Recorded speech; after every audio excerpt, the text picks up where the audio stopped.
नमस्कार यहाँहरु सम्पूर्णमा जेठाजु होस् त भुन्टीको जस्तो हेर्नुस् है आफ्नो भाइ एक्सिडेन्टमा परेर घाइते भएर अहिले बिस्तारामा लडिरहेका बेलामा पनि अब म घर फर्किन्न भनेर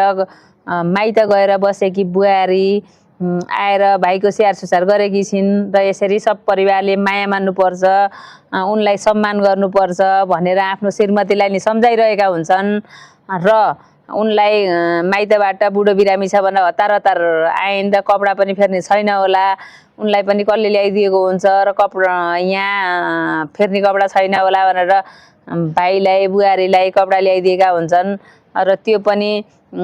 भुन्टीकी जेठानीले देखिसकेकी हुन्नन् देउरानीलाई कपडा आफ्ना बुढाले ल्याइदिएको देखेपछि उनलाई रिस भइरहेको हुन्छ र उनलाई पनि ल्याइदिन्थे होला भुवनले तर उनले ल्याएका कपडा फेरि मन पर्दैनन् भुन्टीकी जेठानीलाई भुवनले ल्याएका कपडा मन पर्दैनन् अनि त्यसो हुँदाखेरि उनले कपडा ल्याइदिन्नन् उनले अलि धेरै स्टाइल भएका कपडा लाउँछन् त्यही भएर हो भनेर अस्ति नै हजुरलाई दाइले कपडा नल्याइदिएको पनि त्यही भएर होला भनेर भुन्टीले सम्झाइराखेकी थिइन् त्यसरी अब जति बेला सुकै भुन्टीकी जेठानीले आफ्नो बुढालाई कचकच गरिरहेकी हुन्छन् तैले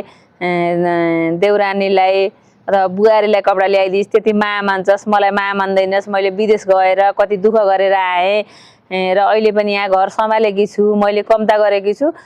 तिमीहरूले त्यसले गरेको देख्ने र मैले गरेको केही नदेख्ने भनेर आफ्ना बुढासँग नि कराइरहेकी हुन्छन् ससुरा बाजे पनि कराइरहेकी हुन्छन् उनको झनक झुनुक फनक फुनुक गर्ने त उनको बानी नै रहेछ अब मै हुँ र मै भन्दा कम कोही छैन भनेर अलिकति घमण्ड देखाउने अब हुन पनि हो उनले घमण्ड देखाउने पनि भइन् कहिलेकाहीँ उनले विदेश छँदा त कम्ती दुःख गरिन् आफूले कमाइन् अनि यहाँ पठाएर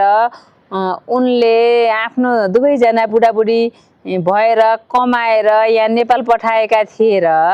भूपेन्द्रले त्यो व्यवसाय गरेका हुन् त्यो लगानी गर्न सम्भव भएको नि त उनीहरू दुवैजना बुढाबुढीले विदेश बसेर कमाएको थिएनन् भने त यहाँ भूपेन्द्रलाई लगानी गर्न पनि सक्ने थिएनन् हुन पनि हो उनीहरूले आफूले त्यत्रो सङ्घर्ष गरेर कमाएको पैसा अहिले सबै व्यवसायमा गरेर डुबाएर स्वा पारेको देख्दा उनको पनि चित्त त दुख्छ होला पक्कै पनि तैपनि अप्ठ्यारो परेको बेलामा आफ्नी देउरानीलाई जति बेला सुकै